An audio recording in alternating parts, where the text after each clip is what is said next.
ആരാ? ചെവി കേക്കില്ലേ? ആരാന്ന്?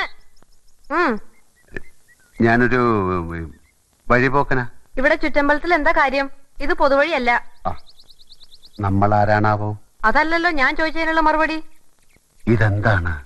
കാവിലെ ഭഗവതി നേരിട്ട് പ്രത്യക്ഷപ്പെട്ടതാണോ? അതെ. അല്ലാന്ന് തോന്നാൻ മാഷ്ക്ക് ഭഗവതിയെ മുമ്പ് കണ്ട പരിചയമൊന്നുമില്ലല്ലോ. ഉവ്വോ? സത്യം.